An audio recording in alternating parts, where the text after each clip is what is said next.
como que a sua vida financeira ela vai mudar? Quais são os princípios de uma vida de sucesso e de uma vida de vitória? Você sabe que tanto a vitória como o fracasso, a derrota, os problemas, eles dependem da sua reação. Repete, tanto a vitória como o fracasso dependem da minha reação. Quando você reage de uma forma positiva, você reage da maneira que Deus espera, e você não decepciona a Deus, então é certo que Deus vai lhe aproximar de uma vida de vitória. E para isso, é necessário você entender que a sua vida não está do jeito que Deus quer. Que a sua vida não está da maneira que Deus planejou, que Deus quer, que Ele deseja. Às vezes, a pessoa, ela conquista uma coisinha, ela adquire uma bênção desse tamanho, e ela diz o seguinte: olha, foi Deus que me abençoou. Sinceramente, quando que você vai cair na real? Porque o Deus que você crê, o Deus que está diante de você, Ele não faz coisas pequenas. A obra das mãos dEle, as mãos potentosas de Deus, as mãos soberanas de Deus, elas se estendem para fazer coisas grandes e gloriosas. Nós temos aqui 5 degraus. O primeiro, segundo, terceiro, o quarto e o quê? E o quinto. Os 5 tipos de pessoas que há no mundo. Tem aqui o primeiro degrau, representam os pobres. O segundo degrau representam os menos pobres. O terceiro degrau representa a classe média. O quarto degrau representa os ricos. E aqui no topo estão os milionários. Quando você reage de uma forma positiva, você começa a subir degrau. Por quê? Por degrau. Pastor, a situação da minha vida é tão difícil que eu não cheguei nem no primeiro degrau. Eu não me considero nem um pobre. Eu me considero um miserável. De repente essa é a sua concepção a respeito de você mesmo. Talvez essa é a sua concepção. Mas se você reagir da maneira que Deus, Ele quer, você vai subir um degrau. Se você continuar obedecendo, sacrificando, fazendo o que Deus está lhe pedindo, daqui a pouco, você passou para menos pobre. Você deixou de ser pobre. Quer dizer, esse degrau aqui, já é aquele degrau que você tem condição de comprar uma coisa que não podia. Que você passa a ter condição de chegar a lugares que você não chegava. De provar de coisas que você o quê? Não provava. E aí vem a obediência a Deus, a fidelidade, o sacrifício, o desafio no altar. E você vai lá e faz. Você sobe mais um degrau. Passou a fazer parte da classe média. Já tem uma condição de moradia melhor. Já tem uma vida que você, pelos resultados dela, dizer: olha, eu tenho uma vida mais ou menos. A minha vida começou a mudar. Você chegou na classe média. Se você continuar sacrificando, lutando, guerrilhando, reagindo de uma forma positiva, daqui a pouco, você chegou a esse degrau, se tornou rico. E se você reagir da maneira que Deus quer, e não decepcionar a Deus, você chega no topo. Você passa a concorrer com os grandes. Você passa a ser grande no meio do quê?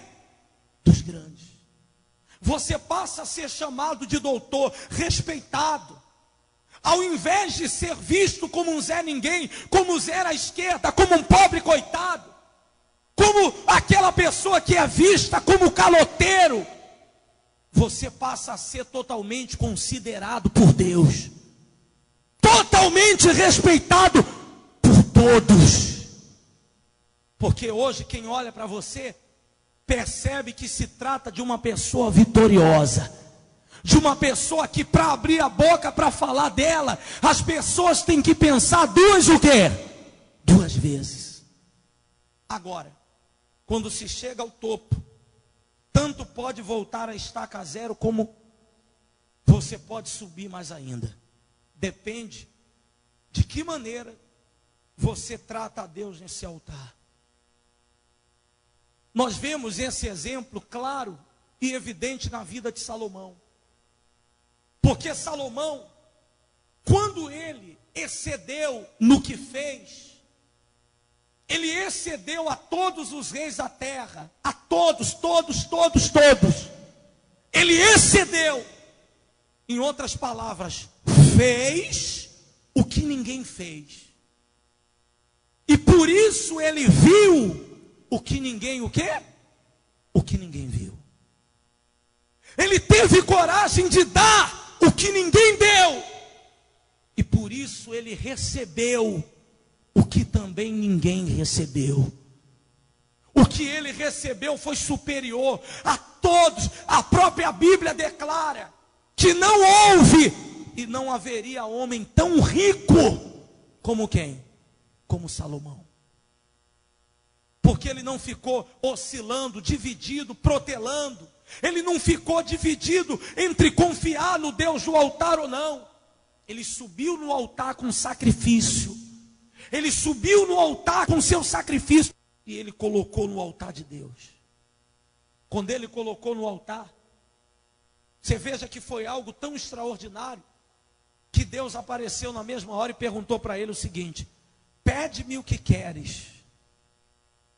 E ele disse: olha, eu quero sabedoria. Deus respondeu: como não me pediste riqueza, eu lhe darei tanta riqueza que não houve, não haverá homem tão rico como você. A sabedoria dele era tão grande que todos recorriam a ele para mudar de vida. Buscando sabedoria, buscando conhecimento. Ele recebia tanta recompensa, tanto dinheiro, tanta riqueza, que se fosse colocar nos dias de hoje, você não faz ideia o quão rico esse homem se tornou. Quer dizer, por quê? Porque teve coragem de fazer para Deus o que ninguém fez, de dar para Deus o que ninguém deu. Ele teve coragem de ir aonde ninguém foi. E eu lhe pergunto: será que essa coragem está dentro de você? Será que essa ousadia está dentro de você? Será que a sua visão e concepção a respeito de Deus tem sido como alguém que vê Deus limitado, pequeno? Ou será que a sua visão em relação a Deus está à altura de quem Ele é? Como tem sido a sua visão? Qual é a sua visão? Qual é a sua concepção? Quem você já deu alguma coisa, seja o que for, pequeno ou grande, muito ou pouco, alguma coisa no altar do diabo? Levanta a mão. O que a senhora já deu? Ele. Coisa de maior valor foi R$100. R$100. A senhora, o que a senhora já deu? Pastor, meu esposo estava desempregado e eu dei a minha aliança de casamento. Deu aliança de casamento no altar do diabo. Olha só. Isso era quando eles não eram da igreja. Quando eles não eram da igreja. O senhor? R$700. R$700. Ele deu quanto? Fala, pessoal. R$700 no altar do diabo. Resultado: alguém criticou, porque na hora de sacrificar no altar errado, não aparece ninguém para condenar. Não aparece ninguém para dizer para ele: olha, você está fazendo a coisa errada. Você deu 700. A senhora foi o mesmo sacrifício? O que a senhora já deu no altar do diabo? Muito trabalho, custava. Muito trabalho. Olha só. Quer dizer, todas essas pessoas não se limitaram ao altar errado. não se limitaram ao altar errado. R$ 700, R$ 200, R$ 100. Agora, o que você já fez no altar certo? Você agora está no altar certo. O que você já fez?